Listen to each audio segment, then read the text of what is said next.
లేచినాడురా సమాధి గెలిచినాడురా యేసు, లేచినాడురా సమాధి గెలిచినాడురా.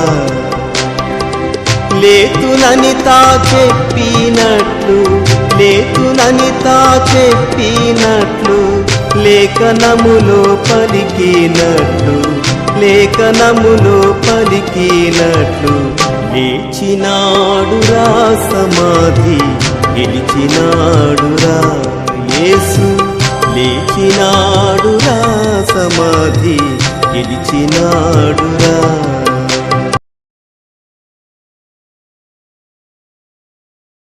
ఈరోజు పునరుత్థాన దినం. శిలువ వేయబడుతూ ప్రభు 7 మాటలు పలికినట్లుగానే పునరుత్థానుడైన ప్రభు కూడా కొన్ని మాటలు పలికాడు. ఆ మాటలు ఏమిటో కొన్ని మీకు చూపిస్తాను. మొదటి మాట యోహాను సువార్త. ఇవన్నీ కూడా మీరు యేసు ప్రభు శిలువ మీద పలికిన మాటలు కావాలి అంటే కనుక ప్రతి సువార్తలో, మత్తయిలో 28 అధ్యాయాలు ఉన్నాయి కదా, 27వ అధ్యాయంలో శిలువ మీద పలికిన ఒక మాట. అలాగే మార్కు సువార్త 16 అధ్యాయాలు, 15 అధ్యాయంలో శిలువ మీద పలికిన మాట. అలాగే లూకా సువార్త 23 అధ్యాయంలో ఉంటాయన్నమాట. అలాగే యోహాను సువార్త 19వ అధ్యాయంలో శిలువ మీద పలికిన మాటలు.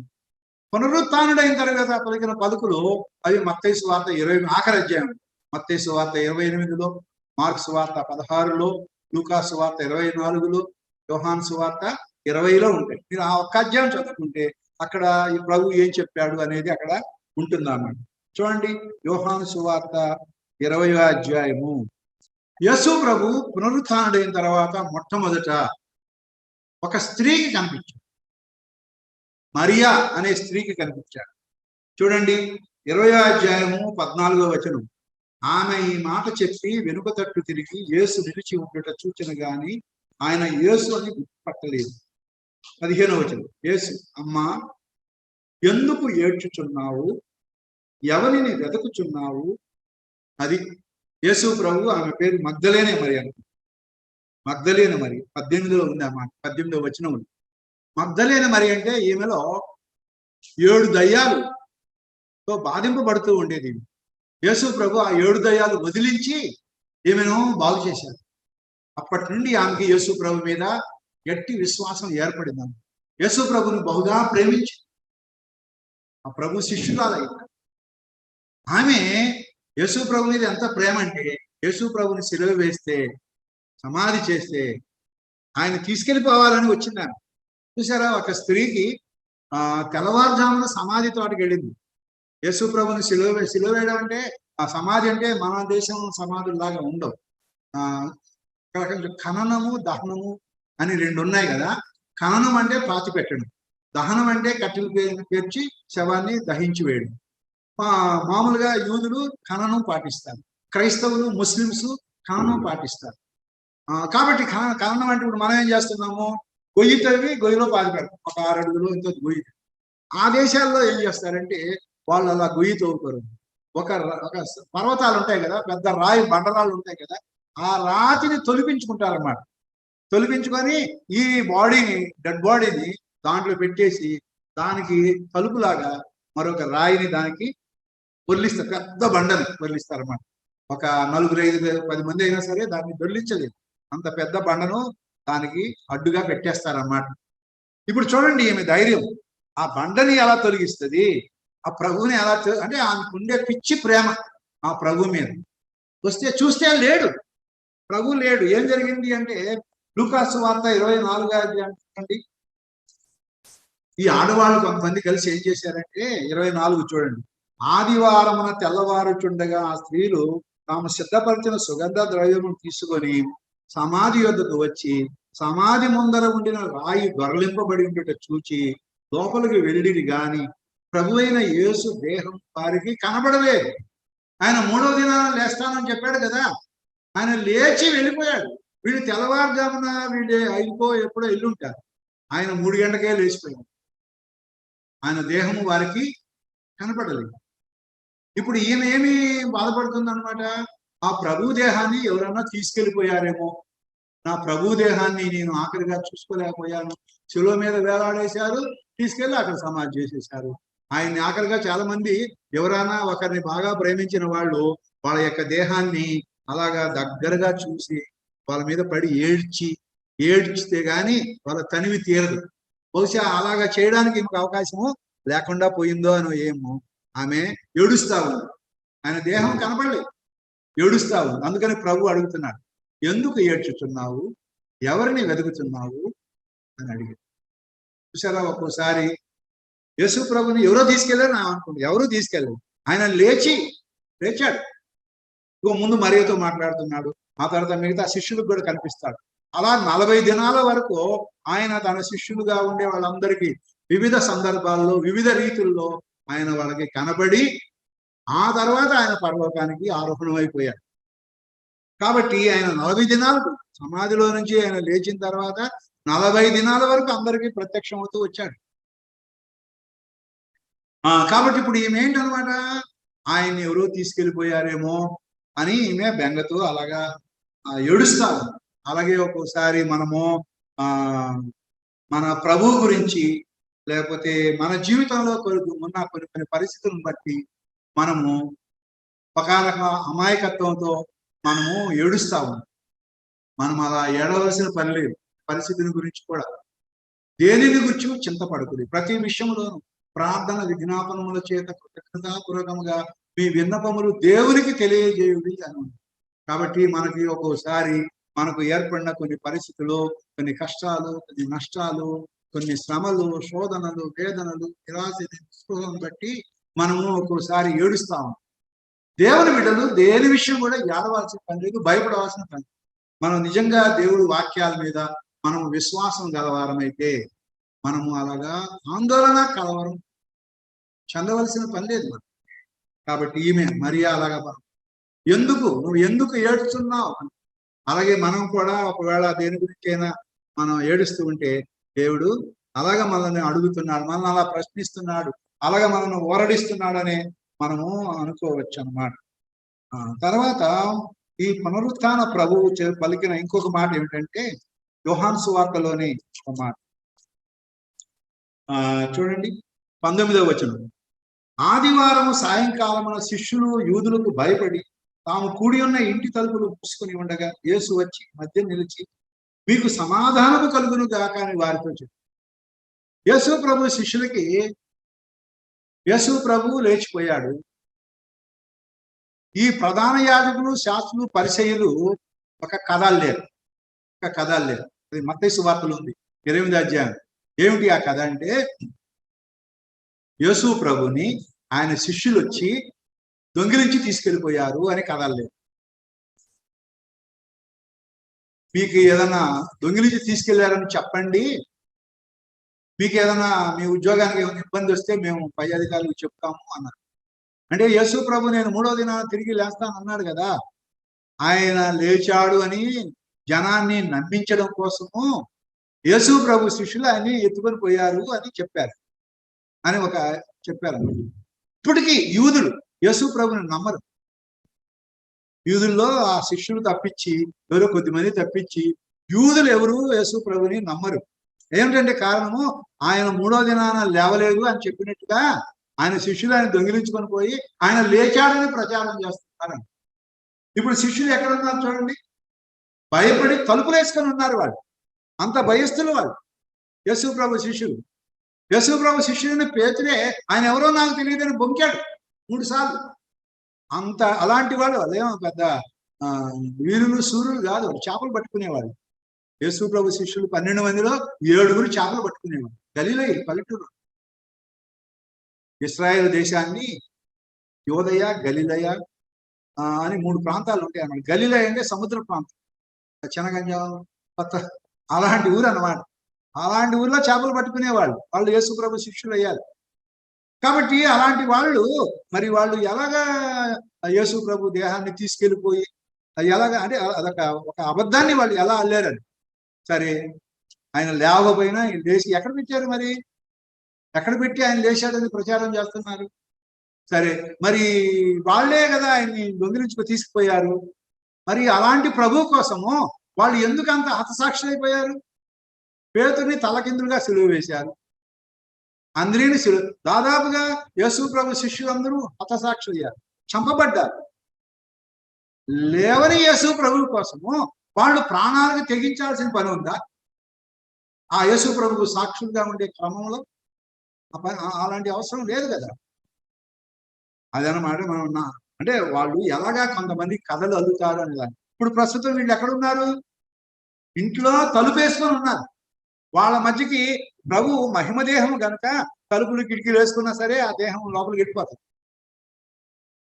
అలాగా లోపలికి వెళ్ళి ప్రభు ఏం చెప్తున్నారు వాళ్ళకి? మీకు సమాధానం అగును కాక. అంటే వాళ్ళు ఏ స్థితిలో ఉన్నారు? సమాధానం ఎవరికి అవసరము? ఎవరు ఆందోళనలో కలవరంలో ఉన్నారో వాళ్ళకి సమాధానం అవసరం అన్నమాట. కాబట్టి రెండవదిగా యేసు ప్రభు చెప్తున్న మాట ఎవరికి మాట చెప్తున్నాడు? తన శిష్యులకు చెప్తున్నాడు, మీకు సమాధానం అవును గాక. కాబట్టి పునరుత్థాన ప్రభు శిష్యులకు చెప్పిన మాట మనకు కూడా చెప్తున్నాడు. మనం కూడా ఈ లోకంలో ఉండే అనేక పరిస్థితుల వలన మనము మన సమాధానం కోల్పోయిన వారుగా ఉన్నాం, అశాంతితో ఉన్నాం, నెమ్మది లేని వారుగా ఉన్నాం. ఏవేవో పరిస్థితులు, ఆందోళన, కలవరంతో ఉన్నట్లయితే గనక ప్రభువు మనతో ఈ మాట పలుకుతున్నాడని మనం అర్థం చేసుకుంటాం. మీకు సమాధానం కలుగుగాక. కాబట్టి మన ప్రభువు దేవుడు మానవులమైన మనందరికీ సమాధానం ఇవ్వడానికే ఈ లోకానికి వచ్చాడు. అది ఇక రెండవ మాట. ఈ మాట పదే పదే చెప్పాడు. తర్వాత మూడవదిగా యేసు ప్రభు శిష్యులో తోమా అని ఒక అతను, థామస్ అంటారు ఇతను, సెయింట్ థామస్. ఈయన అన్నాడు, యేసు ప్రభు శిష్యులకు కనిపించాడు కదా, మీకు సమాధానం కలుగుతాకని. అప్పుడు లేడు ఈయన రాలేదు. ఆ శిష్యుల సమూహం మధ్యలోకి ఈయన రాలేదు. తర్వాత శిష్యులు అన్నారు, ప్రభు కనిపించాడు, సమాధానం కలుగుదాక అన్నాడు, ఆయన గాయాలు అవన్నీ మాకు చూపించాడంటే నేను ఆయన చేతుల్లో ఏలు పెట్టాలి, ఆయన పక్కలో బెల్లం పొడిచారు కదా, పక్కలో చేయి పెట్టాలి. అలా అయితేనే నేను నమ్ముతాను, లేకపోతే నమ్మను. అది తోమ. ఆ సమయంలో ఈ దఫా శిష్యులతో తోమ ఉన్నాడు. అప్పుడు ప్రభు ప్రత్యక్షమయ్యాడు. ఏం చెప్పాడు చూడండి, యోహాను సువార్త 20వ అధ్యాయంలో 26వ వచనం. 8 దినములైన తర్వాత ఆయన శిష్యులు మరలా లోపల ఉన్నప్పుడు తోమ వారితో కూడా ఉండెను. తలుపులు మోయబడి ఉండగా యేసు వచ్చి మధ్య నిలిచి, మీకు సమాధానం కలుగుగాక అనెను. తర్వాత తోమాను చూచి, నీ వ్రేలు ఇటు చాచి నా చేతులు చూడుము, నీ చెయ్యి చాచి నా ప్రక్కలో ఉంచి అవిశ్వాసివి కాక విశ్వాసివై ఉండుము. ఈ మాట ఎవరితో మాట్లాడాడు? తోమా. మొదటి మాట మరియతో, మగ్దలేను మరి. రెండవ మాట మిగతా శిష్యులు. మూడవ మాట తోమాతో మాట్లాడాడు. ఈ తోమాకి ఒక పేరు డౌటింగ్ థామస్, అంటే అనుమానించే తోమా. ఆయనకి అన్ని అనుమానాలు అలాగనమాట. కాబట్టి నీ వేలు నా చేతులు పెడతా అన్నా కదా, పెడుతూ కదా, నీ చెయ్యి నా పక్కలో పెడతా అన్నా కదా, పెట్టి చూడు, అవిశ్వాసివి కాక విశ్వాసివై ఉంటున్నా. అప్పుడు ఆ తోమ తన యొక్క అజ్ఞానాన్ని గ్రహించి, నా దేవా నా ప్రభువా అని ఆయన దగ్గర సాగిలపడ్డాడు. ఆ సమయంలో ప్రభు ఏమన్నాడు తెలుసా? 29వ వచనంలో, నీవు నన్ను చూచి నమ్మితివి, చూడక నమ్మిన వారు ధన్యులు అని. నువ్వు చూసి నమ్మావు. ఇప్పుడు నా గాయాలు చూసావు, నా పక్క చూసావు, చేయి పెట్టకపోయినా ఏలు పెట్టకపోయినా చూసావు. నువ్వు చూసి నమ్మావు. చూడక నమ్మే వాళ్ళు ఉన్నారు రావాలి. మనం చూసామా? యేసు ప్రభు పుట్టుక, జననము, జీవితము, మరణము మనం ఏమి చూసామా? చూడకుండా నమ్మ. అదే పేతురు రాసిన మొదటి పత్రిక 1వ అధ్యాయంలో పేతురు భక్తుడు అదే చెప్తున్నాడు. 1వ అధ్యాయంలో చూడండి, 8-9 వచనాల్లో, మీరు ఆయన్ను చూడకపోయినను ఆయన ప్రేమించుతున్నారు. ఇప్పుడు ఆయన కన్నులారా చూడకయే విశ్వసించు, మీ విశ్వాసం ఫలమును అనగా ఆత్మరక్షణను పొందుచు చెప్పనసక్యమును మహిమాయకమైన సంతోషం గలవారే ఆనందించుతున్నారు. మనం ఇప్పుడు నేను 1953లో పుట్టా, ఇప్పుడు 2022లో ఉన్నా. నాకంటే ముందు వాళ్ళు కూడా ఎవరు చూడలేదు. ఎప్పుడెప్పుడు ఫస్ట్ సెంచరీలో జరిగిపోయిన వ్యవహారం. మనం 2000 శతాబ్దంలో ఉన్నాము. కాబట్టి మనకి అవన్నీ తెలుసా? తెలియలేదు. కానీ ఎంతమంది ఆయన చూడక నమ్ముతున్నారు. కాబట్టి అది చెప్పాడు అన్నమాట తోమ. ఈ తోమాయి ఆ తర్వాత మన కేరళకు వచ్చాడు. క్రీస్తు శకం 52లో వచ్చాడు. చాలాసార్లు చాలా మంది అనుకుంటారు బ్రిటిష్ వాళ్ళు మన దేశానికి వచ్చిన తర్వాత క్రైస్తవ్యం భారతదేశంలో వ్యాప్తి చెందుతుంటారు. ఫస్ట్ సెంచరీలోనే యేసు ప్రభు క్రీస్తు శకం 30-32లో చనిపోయాడు కదా. ఆ మొదటి శతాబ్దంలోనే ఈ శిష్యులు ఆయా స్థలాలకి వాళ్ళకి ఏ ప్రాంతం పట్ల భారం ఉన్నదో నశించిపోయే ఆత్మల గురించి ఆయా ప్రాంతాలకు వెళ్ళారు. ఈయన సెయింట్ థామస్ కేరళకు వచ్చాడు. అక్కడ కొన్ని అద్భుతాలు చెప్పి అక్కడ కొంతమంది మారడానికి ఆయన కారకుడే. ఆ తర్వాత కేరళ నుంచి చెన్నై వెళ్ళి మెడ్రాస్ అక్కడ కూడా కొంతమందిని వాక్యం చెప్పాడు. చెప్తుంటే మరి అన్ని చోట్ల మనుషులు ఒకలాగా ఉండరు కదా. వాళ్ళల్లో కొంతమంది హిందూ తీవ్రవాదులుగా ఉండేవాళ్ళు ఈయన్ని చంపేదామని కర్రలు పట్టి తరుముకుంటే ఆయన పరిగెత్తుకుంటే ఒక కొండ మీదకి వెళ్ళి అక్కడ చంపేశారు. అందుకని ఇప్పటికీ దాన్ని సెయింట్ థామస్ మౌంట్ అంటారు చెన్నైలో. సెయింట్ థామస్ మౌంట్ అనేది ఒక చరిత్రాత్మకమైన ప్రదేశంగా ఇప్పుడు మన దేశంలో ఒక సాక్షిభూతంగా ఉంది. థామస్ ఇక్కడికి వచ్చాడు, యేసు ప్రభు శిష్యుడైన థామస్ అనే ఆయన ఇక్కడికి వచ్చాడు, ఇక్కడ చంపబడ్డాడు. చూసారా, యేసు ప్రభు సువార్తను ప్రకటించే వాళ్ళని ఇప్పుడు కూడా అక్కడక్కడ చంపేస్తున్నారు. ఇప్పుడు కూడా అక్కడక్కడ చంపేస్తున్నారు. చాలా మంది ఒకసారి మేము మా నర్సీపట్నం నుంచి పక్కన కొన్ని పల్లెటూళ్ళకి మేము సువార్తకి వెళితే మనం వెళ్ళిన దగ్గర ఒక సెంటర్లో ఉన్న దేవాలయం ఉంటుంది. మైక్ ఫుల్గా పెట్టారు. ఒక ఆయన అప్పలనాయుడు ఒక ఆయన ఉన్నాడు మా చర్చిలో. ఆయన పత్రికలు ఇవ్వడానికి పోతే ఈ పత్రిక మేము తీసుకోవాలా, మా గుళ్ళోకి వచ్చి గుర్తు పెట్టుకుందారా అని లోపలికి తీసుకెళ్తుంది. తీసుకుపోయే పత్రిక. చూసారు, అట్లా ఉన్నారు. ఒకప్పుడు లాంటి స్వేచ్ఛ స్వాతంత్రాలు మన దేశంలో మనము అన్ని మన మతాన్ని ప్రచారం చేసుకోవడానికి లేదు. అట్లా వచ్చిన ఈ పరిస్థితి ముఖ్యంగా కేంద్రంలో ప్రభుత్వం మారిన తర్వాత ఇలాగా పరిస్థితులు ఉన్నాయి. ఇలా లేదు. మేము చాలా గ్రామాలకు నేను వెళ్ళాను. ఆడ వెళ్ళగానే ఊరోళ్ళందరూ పోగైపోతారు. నేను సువార్త చెప్తుంటే చక్కగా వినేవాడు, పత్రికలు తీసుకునేవాడు, కొంతమంది నమ్ముకునేవాడు. అట్లాంటి పరిస్థితి ఉండేది అన్నమాట. అలాగా రోజులు మారిపోతున్నాయి, దినాలు గడుస్తున్నాయి. అంత్య దినాలలో మనం ఉన్నాం అన్నమాట. అందుకని సువార్త అంటే బద్ధ వ్యతిరేకులుగా ఈనాడు ఉన్నారు. ఇంకొక ఊరు వెళ్తే అక్కడ శ్రీరామనవమి రోజు ఏదో రోజు ఒక ఊరు వెళ్తే అక్కడ ఒకతను అన్నాడు, ఏమండి మా పండగ రోజు అన్నా మమ్మల్ని ప్రశాంతంగా ఉండని ఏంటి పాటలు ఏంటి అన్నాడు. చూసారు, అట్లాగా ఎదుర్కొంటున్నారు. ఇదివరకు ఇట్లాగా లేదు. మరి ఇప్పుడే అలా ఉంటే మరి అప్పుడు మరి హిందూ దేశం అంది కాబట్టి అప్పుడు కూడా ఇలాంటి వ్యతిరేకత వచ్చి ఆ థామస్ని చంపేశారు. కాబట్టి అలాగనమాట ఆయన అలాగా చేయబడ్డారు. 21వ అధ్యాయంలో మరొకసారి ఈ శిష్యులందరూ కలిసి, వీళ్ళు చేపలు పట్టుకునేవాళ్ళు కదా, యేసు ప్రభు లేచాడు, వీళ్ళకేమో ఒకసారి కనిపించాడు, సమాధానంగా కన్నాడు, ఆ తర్వాత మళ్ళీ కనపడలేదు. వీళ్ళకి ఇంకా విశ్వాసం కుదురుకోలేదు. అందువల్ల పేతురు అన్నాడు, నేను చేపలు పట్టడానికి వెళ్తాను అన్నాడు. చూసారా, మనం ఒక్కోసారి భక్తిలో స్థిరపడకపోతే మనం ఏం చేస్తామంటే మనం పాత జీవితానికి వెళ్ళిపోతాం మళ్ళీ. అలాగే పేతురు నేను చేపలు పట్టడానికి పోదామంటే మేము కూడా వస్తామన్న. అందరు శిష్యులు కలిసి వెళ్ళారు చేపలు పట్టి. రాత్రి అంతా చేపలు పట్టారు, ఒక్క చేప కూడా పడలేదు. అప్పుడు తెల్లవారుజామున ఒడ్డు దగ్గర యేసు ప్రభు ప్రత్యక్షమయ్యాడు. ప్రత్యక్షం ఏం చెప్పాడంటే, పిల్లలారా భోజనమునకు మీ వద్ద ఏమైనా ఉన్నదా అని అడిగాడు యేసు ప్రభు. వాళ్ళు అనుకున్నారు ఈయన అంగీలో ఉంటారు కదా, అందువలన ఎవరో పెద్ద ఆయనలాగా అనుకున్నారు. పిల్లలారా భోజనమునకు మీ వద్ద ఏమైనా ఉన్నదా, నన్ను విడిచిపెట్టి పోతున్నారు, మీరు వెళ్ళారు చేపలు పట్టడానికి మీ పాత జీవితంలోకి, ఏమన్నా చేపలు పట్టుకోగలిగారా మీరు? బైబిల్లో ఉంది కదా, నాకు వేరుగా ఉండి మీరేమియో చేయలేరని ఉంది కదా. అలాగే మనము దేవుని నమ్ముకున్న వాళ్ళము దేవుని విడిచిపెడితే ఈ లోకంలో మనం ఏమీ చేయలేము, ఏ రకంగా వర్ధిల్లలేదు. మీ దగ్గర భోజనం చేయాలంటే లేదు ప్రభువా అన్నారు వాళ్ళు. చూడండి, లేదని వారు ఆయనతో చెప్పారు. అప్పుడు ఆయన దోనె కుడి పక్కన వలవేయుడి మీకు దొరుకునని చెప్పాడు. అది గలిలే సముద్రం, మామూలు సముద్రం కాదు. గలిలే దేశంలో మనకి కొల్లేరు సరస్సు లాంటిది ఒకటి ఉందన్నమాట. దాన్ని హుస్సేన్ సాగర్ లాగా అలాంటిది అనమాట. అది అక్కడ చేపలు పట్టుకుంటా ఉంటారన్నమాట. దోనె కుడి పక్కన వల వేయండి అన్నాడు. అనగానే వల వేశారు. వల వేయగానే ఏం జరిగింది చూడండి, 153 చేపలు పడ్డాయండి. 153. చూడండి 11వ వచనం, సీమోను పేతురు దోనె ఎక్కి వలను దరికి లాగెను, అది 153 గొప్ప చేపలతో నిండి ఉండెను. చూసారా, రాత్రంతా చేపలు పట్టారు. దోనె కుడి పక్కన వేయకుండా ఉంటారా? కుడి పక్క, ఎడం పక్క, ముందు పక్క, వెనక పక్క చేపలు వేయకుండా ఉండడు. వేశారు, కానీ ఆ చేపలు వచ్చి పడవాలి కదా. చూసారా, మనం ఉద్యోగ ప్రయత్నాలు చేస్తూ ఉంటాం, ఎన్ని అప్లికేషన్లు పెడుతుంటాం, దొరుకుతాయండి, వస్తాయండి ఉద్యోగాలు. కాబట్టి అది దేవుడు అనుగ్రహం ఉండాలి, దేవుడు కృప చూపించాలి మనకు, మన ఉద్యోగ ప్రయత్నాలు సఫలమయ్యేటట్టుగా. చాలా మంది చాలా డిగ్రీలు ఉన్న వాళ్ళు ఉన్నారు. ఇప్పుడు మనకి రామానుజం అని ఒక ఉన్నాడా, పెద్ద మ్యాథమెటిషియన్, అంత పెద్ద మేట మీద ఉద్యోగం లేదు ఆయన. దుకాణాల్లో పద్దులు రాస్తా ఉండేవాడు ఆయన. చూసారు, అట్లా ఉంటది.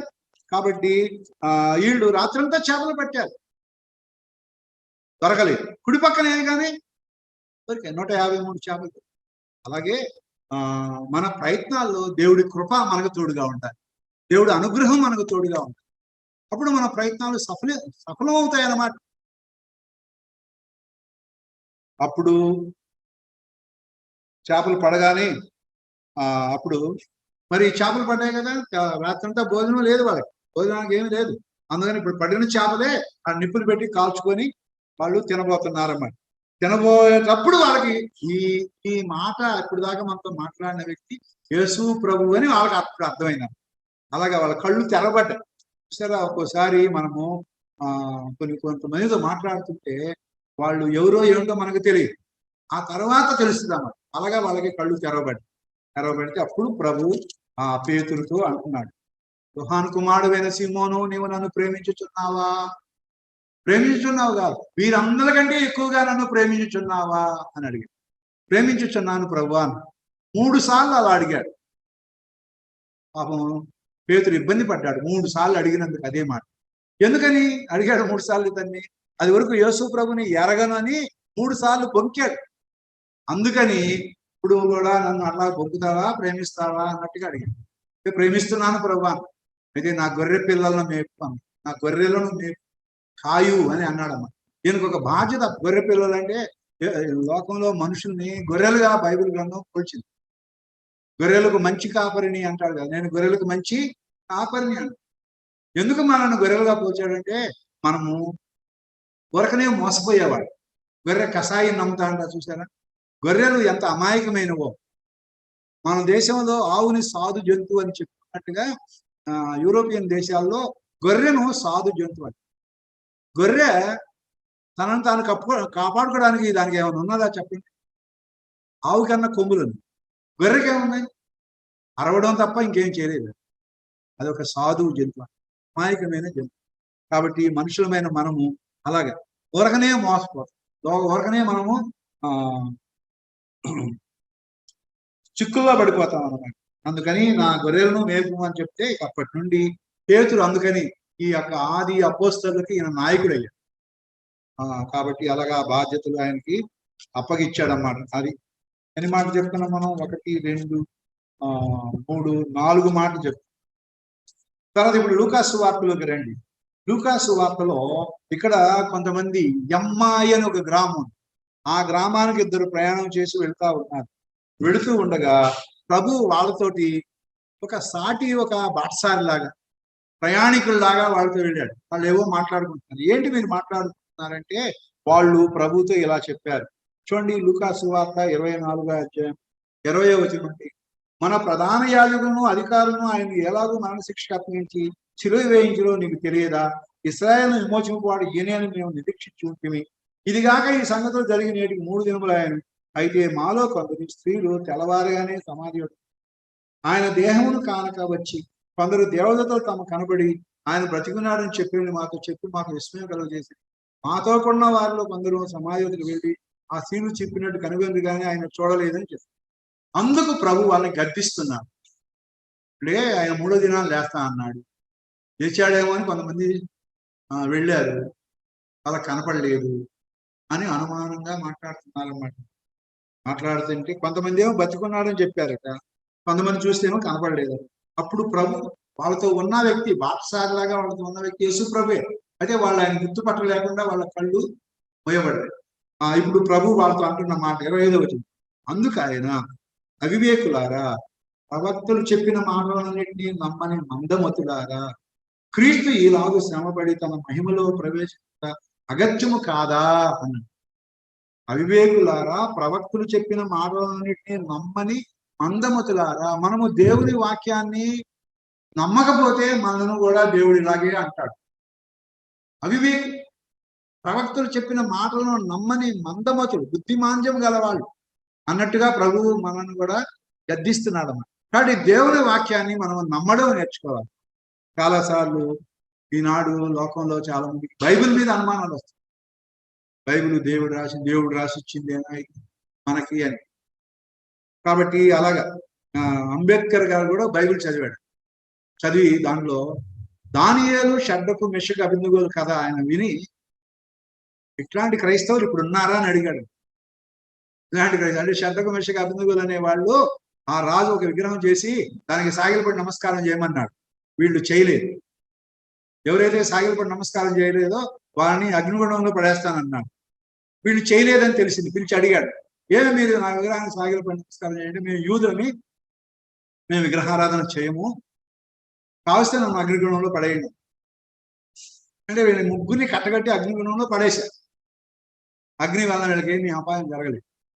మళ్ళీ బయటికి రప్పించి వీళ్ళ దేవుడు ఎంత గొప్ప దేవుడు, వీళ్ళని అగ్నిగుణంలో పడేసిన వీళ్ళకి హాని జరగలేదు అని వాళ్ళని బట్టి దేవుడి నామం కనపరచబడింది.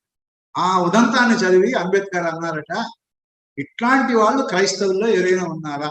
తమ దేవుడి కోసం అగ్నిగుణంలో పడ్డానికి వాళ్ళు ఇష్టపడ్డారు. అట్లాంటి వాళ్ళు ఎవరైనా ఉన్నారా క్రైస్తవులు అని అడిగారు. మరి వాళ్ళు ఏం చెప్పారో ఏమి.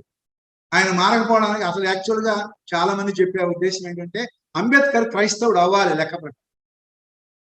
ఆయన అంత కన్విన్సింగ్ ఉంది ఆయన క్రీస్తు బోధల పట్ల. అయితే ఏమొచ్చిందంటే మన దేశం హిందూ దేశం కదా, ఇండియన్ రిలీజియన్ ఏది పాటించినా ప్రాబ్లం ఉండదు.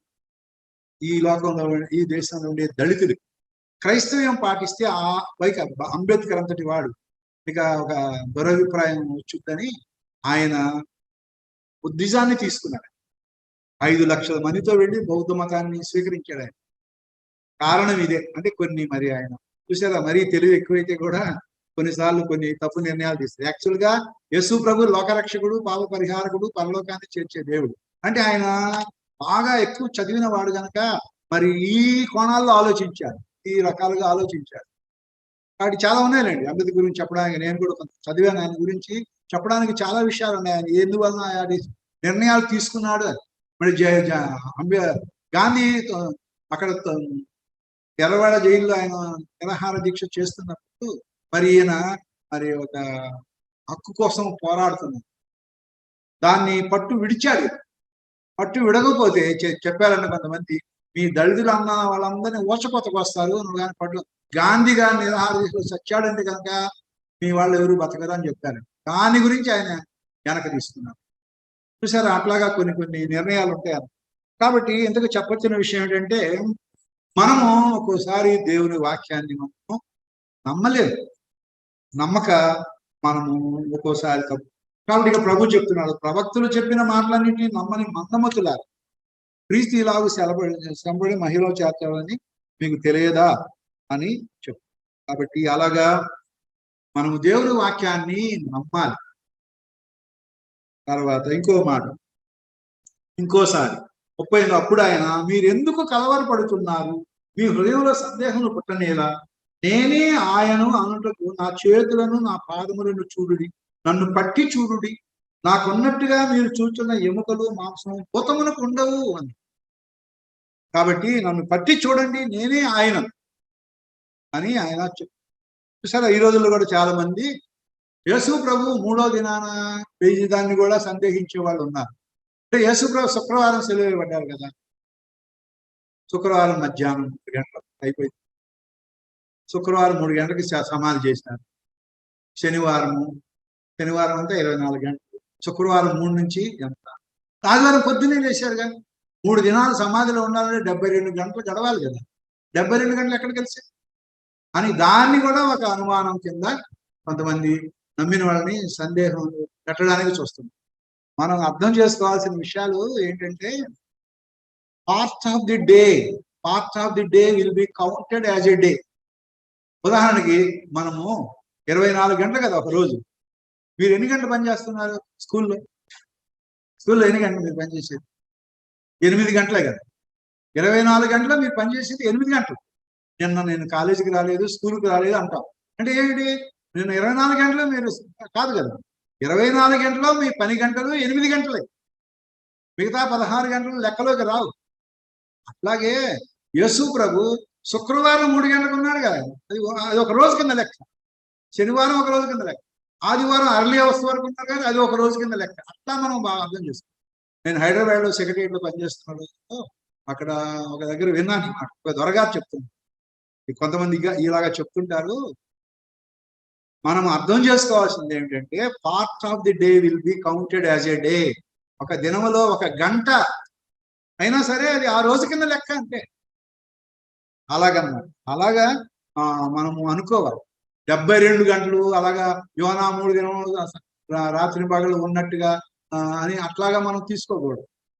శుక్రవారం ఉన్నాడు సమాధిలో, శనివారం అంతా ఉన్నాడు, ఆదివారం ఉదయం ఉన్నాడు, తెల్లవారుజాము 3 గంటలకి ఆయన లేచాడు. కాబట్టి 3 దినాల కింద మనం అలా అర్థం చేసుకోవాలి. చాలాసార్లు చాలా మందికి బైబిల్ని అర్థం చేసుకోవడం తెలియక అనవసరపు అనుమానాలతో దేవునికి దూరం అయ్యే వాళ్ళు ఈ రోజుల్లో చాలా మంది. కాబట్టి మనం అలాగా అలాగా అనుమానం. చివరికి ఇంకొక మాట ఇస్తాను. మత్తయి సువార్త 28వ అధ్యాయము 16వ వచనం నుండి. 11 మంది శిష్యులు యేసు తమకు నిర్ణయించిన గలిలయ పండగ వెళ్ళిరి. వారు ఆయన చూచి ఆయనకు మృక్కిరి గాని కొందరు సందేహించి. అయితే యేసు వారి వద్దకు వచ్చి, పరలోకమందును భూమి మీదను నాకు సర్వాధికారం ఇయ్యబడి ఉంది. కాబట్టి మీరు వెళ్ళి సమస్త జనులను శిష్యులనుగా చేయండి. తండ్రి యొక్కయు కుమారుని యొక్కయు పరిశుద్ధాత్మ యొక్క నామములోనికి వారికి బాప్తిసం ఇచ్చుచు నేను మీకు ఏ ఏ సంగతులను ఆజ్ఞాపించును వాటిని అన్నిటినీ గైకొనవలని వారికి బోధించండి. ఇదిగో నేను యుగ సమాప్తి వరకు సదాకాలం ఉన్నానని వారితో చెప్పాను. మార్క్స్ సువార్త 16వ అధ్యాయంలో కూడా ఇంత వివరం లేదు, కానీ అక్కడ ఇలా ఉంది. 16వ అధ్యాయం 15. మీరు సర్వలోకానికి వెళ్ళి సర్వ సృష్టికి సువార్తను ప్రకటించుడి. అది యేసు ప్రభు ఆరోహణమై వెళ్ళిపోతూ ఆయన శిష్యులకి, అపోస్తలులకి ఆయన అప్పగించిన బాధ్యత ఏంటంటే సర్వలోకానికి వెళ్ళి సర్వ సృష్టికి సువార్త ప్రకటించాలి. అది మన మీద ఉన్న బాధ్యత. దీన్ని యేసు ప్రభు ఆజ్ఞలలో మిగతా అన్ని ఆజ్ఞలు, దీన్ని మాత్రం గ్రేట్ కమాండ్మెంట్ అంటే మహా ఆజ్ఞ. నిన్నువలే నీ పొరుగు అని ప్రేమించు, ఈ మామూలు ఆజ్ఞ కింద. సర్వలోకానికి వెళ్ళి సర్వశిక్ష సువార్త ప్రకటించుడి అనేది మహా ఆజ్ఞ, గ్రేట్ కమాండ్మెంట్ అన్నమాట. కాబట్టి ఈ ఆజ్ఞను నిర్వర్తించాల్సిన బాధ్యత అలనాటి శిష్యులకి, అపోస్తలులకు మాత్రమే కాదు, ఈనాడు యేసు ప్రభు నమ్ముకున్న మన అందరి మీద కూడా ఉన్నది. కాబట్టి దాన్ని మనము చాలాసార్లు అశ్రద్ధ చేస్తున్నాము. మనం ప్రార్థించాలి. అవకాశం ఉన్నప్పుడు ఎవరికైనా దేవుని మాటలు చెప్పడానికి, ఒక పత్రికన్నా వాళ్ళకి ఇవ్వడానికి మనము ప్రయత్నం చేయాలి. అది ఇప్పుడు చాలా మంది మనం స్వార్థ ప్రకటన చేసి ఈ ఆజ్ఞను బట్టి మనం స్వార్థ ప్రకటిస్తాం. కానీ హిందువులు ఏమనుకుంటున్నారు, మనము వాళ్ళందరినీ మతం మార్చడానికి మనం ప్రకటిస్తున్నామని అపార్థం చేసుకొని మన మీద దాడి చేయడానికి వాళ్ళు వస్తుంది. మనము దేవుడి ఆజ్ఞ ఇలా ఉంది, మనం పాటించవలసింది, ఇది మహా ఆజ్ఞ. ఈ ఆజ్ఞను పోవడం వలన దేవుడి ఎదుట మనం తప్పిదస్తులం అవుతాము, దేవుడు మనల్ని లెక్క అడుగుతాడు అనే దాని గురించి మనం సువార్త చెప్పడానికి ప్రయాసపడుతుంటాం, పాటుపడతాం, అక్కడికి వెళ్తుంటాం. అయితే మిగతా వాళ్ళు అది అర్థం చేసుకోరు. వాళ్ళ దేవుడు వాళ్ళకి అలా ఆజ్ఞాపించారు, ఆ ఆజ్ఞను నిర్వర్తించడంలో భాగంలో వాళ్ళు అలా చేస్తారు అని అనుకోరు. వీళ్ళకి ఎక్కడి నుంచో వస్తుంది, వీళ్ళేదో మనందరినీ వాళ్ళ మతంలో కలిపేసుకున్నామని వాళ్ళు అలా చేస్తున్నారు. చూసారు, అన్ని అపప్రదలు అన్నమాట, అపోహలు, అపార్థం చేసుకొని అలాగా. అదేం కాదు, మా దేవుడు మాకు ఇచ్చిన ఆజ్ఞను పాటించే క్రమములో మేము ఆ యేసు ప్రభు లోకరక్షకుడు, పాప విమోచకుడు, మన పాపాల కోసం శిలువలో చనిపోయి తిరిగి లేచాడు. ఆ ప్రభు మన కోసం మనల్ని అక్కడ తీసుకెళ్ళడానికి పరలోకానికి మళ్ళా రాబోతున్నాడు. ఆయన వచ్చేలోపు మీరు యేసు ప్రభుని నమ్ముకోండి, లేకపోతే మీరు అనవసరంగా నరకం పాలవుతారు అని చెప్పడానికి మనం ప్రయత్నం చేస్తాం. అది ఎరగని వాళ్ళు ఒకళ్ళు అలాగా చేస్తుంటారు. అలాంటి వాళ్ళకి మనం జ్ఞానయుక్తంగా మనము అలాగని మరి వాళ్ళతో తగాదాలు పెట్టుకోవాల్సిన పని లేదు. దాన్ని ఏమంటారు, మనం ఒకవేళ చెప్పడానికి అభ్యంతరం అయితే మన ప్రవర్తన ద్వారా, మన నడవడిక ద్వారా, మన మంచితనం ద్వారా వాళ్ళని మనం గెలిచే ప్రయత్నము చేయాలి. క్రైస్తవం అంటే ఏమిటో మన జీవితం ద్వారా చూపించాలి, మాటల ద్వారా చెప్పలేకపోయినా. అలాగన్నా చూసారా, ఒక నమ్మని భర్త ఉంటాడు, నమ్మిన భార్య ఉంటుంది. ఆ భర్తకి ఈమె వాక్యం చెప్పలేదు, నోరు మూసుకోమంటాడు అలాంటి వ్యక్తి.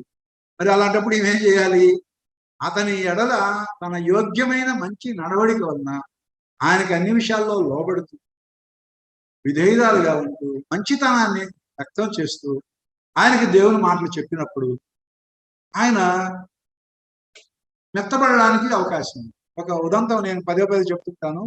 ధర్మప్రకాష్ శర్మ అని ఒక ఆయన ఉన్నారు.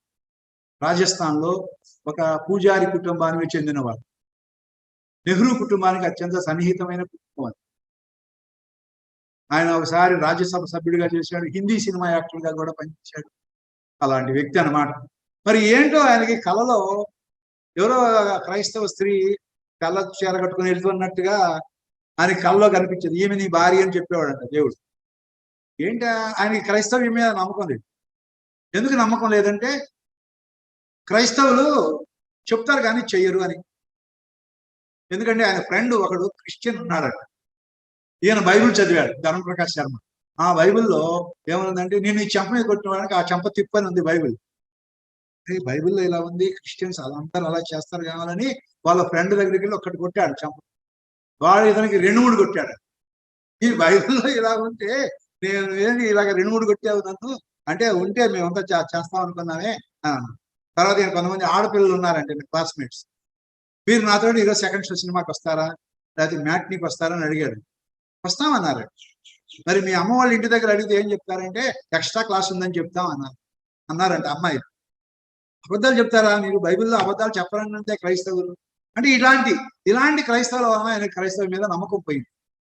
అయితే ఇప్పుడు ఈమె క్రైస్తవురాలు ఆయన కనిపిస్తుంది, ఆమె పెళ్లి చేసుకోవాలని ఇతనికి ఒక రకమైన ఇది కలుగుతుంది. నేరుగా వాళ్ళ ఇంటికి వెళ్ళి, వాళ్ళు కేరళ వాళ్ళ నాన్న పాస్టర్, భక్త సింగ్ ఫెలోషిప్.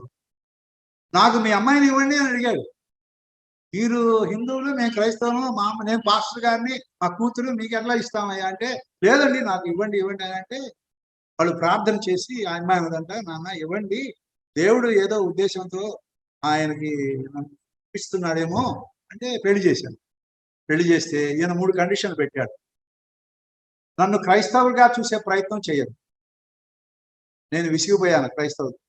రెండవదిగా నన్ను చర్చికి రమ్మని ఎప్పుడు అడగదు. తర్వాత 3వ కండిషను గుర్తు రాలేదు, అది ఏదో ఉంది. 3 కండిషన్లు పెట్టాడు అన్నమాట. పెడితే ఈయన అప్పుడు ఏదో పెద్ద కంపెనీలో పనిచేస్తున్నాడు, బాంబేలో పనిచేస్తున్నప్పుడు ఒక రోజు భక్త సింగ్ గారు బాంబే వెళ్ళారు. పెడితే భక్త సింగ్ గారు వచ్చారు కదా, ఈయన ఒకసారి ఆయనకి పరిచయం చేద్దామని.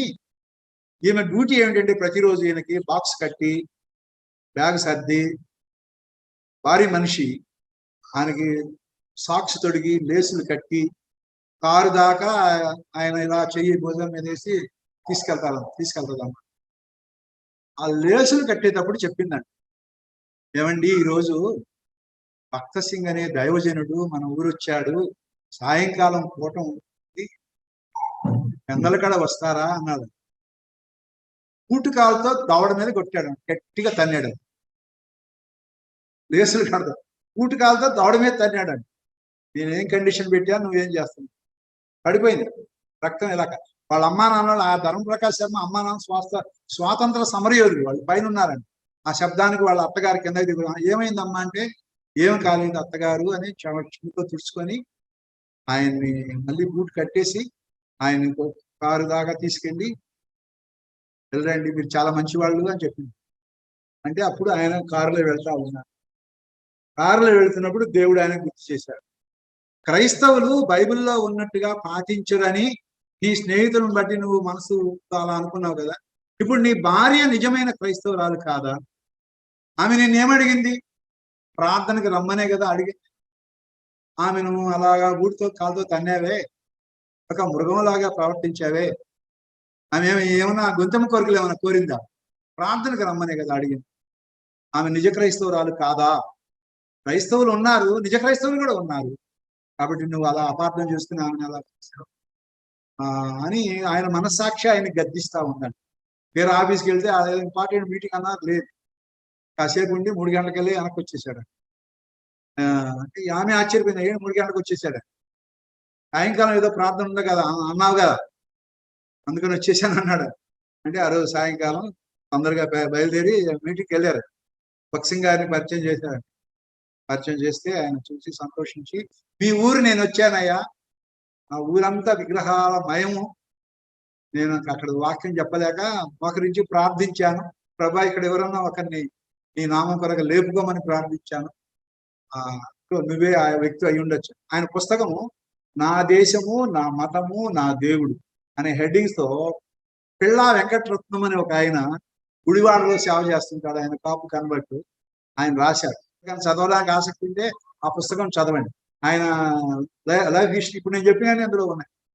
కాబట్టి అట్లాగా ఇప్పుడు ఈమె ఆ కేరళ ఆమె ఆయనకేం స్వార్థ చెప్పిందా? చెప్పలేదు.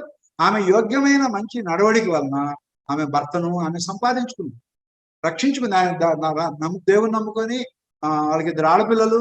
ఆయన సేవ చేస్తున్నాడు. ఆయన ఆయా స్థలాలు బెంగళూరు కూడా వాక్యం చెప్పడానికి వచ్చాడు. ఆ విషయాలన్నీ ఆ పుస్తకంలో రాయబడి. కాబట్టి అట్లాగా కరడు కట్టిన వాళ్ళు చాలా మంది యేసు ప్రభువున్న చాలా మంది సాక్ష్యాలు జీవితాలు మనకు ఉన్నాయి. కాబట్టి అలాగా దేవుడి కార్యము, ఆయన జీవము గల దేవుడు కొంతమందిని ఆయన రక్షించుకుంటా ఉన్నాడు. కాబట్టి అలాగా మనము సువార్తను చెప్పే అవకాశం లేనప్పుడు మన యోగ్యమైన మంచి నడవడిక వలన, మన మంచితనం వలన కూడా కొంతమందిని దేవుని వైపు అట్లు మనం దేవుడి కొరకు సాక్షులుగా జీవించు ప్రభు తన మెండైన కృప మనకి అనుగ్రహించుగాడు. ప్రార్థన. ప్రేమ స్వరూపకు దేవ, మీ ఘనమైన స్తోత్రాలు చెల్లిస్తున్నాం. సందర్భంగా మా ప్రభువా అనేకమైన విషయాలు మీరు శిలువ మీద పలికిన పలుకుల గురించి, మీరు ఈ లోకానికి వచ్చిన లక్ష్యం గురించి అనేక విషయాలు మీరు చెప్పడానికి కృప ఇచ్చారు. ఏమి చెప్పబడినాయో అవన్నీ ప్రతి ఒక్కరూ తమ భద్రం చేసుకుని వారి జీవితాల్లో మీ రక్షణ కృపేతట్టుగా మా ప్రభువా వారిని మీరు అనుగ్రహించండి. మీ చిత్తం వారి నెరవేర్చమని మీకే మహిమగంతా ప్రభావం కలుగు చేసుకోవస్తుందని మనం చేస్తాం. మా రక్షకుడు విమోచకుడైన యేసుక్రీస్తు వారి శ్రేష్టమైన నామమున ప్రార్థించి కొనియాడి వేడుకుంటున్నాం తండ్రి. ఆమేన్. అందరికీ వందనాలు. పత్రముగ సమాధిపైని పెద్దరాతిని ఉంచిరి భటులు. పత్రముగ సమాధిపైని పెద్దరాతిని ఉంచిరి భటులు. ముద్ర వేసి రాత్రి అంతా నిద్రలేక కావలియున్న లేచినాడురా సమాధి గెలిచినాడురా యేసు. లేచినాడురా సమాధి గెలిచినాడురా.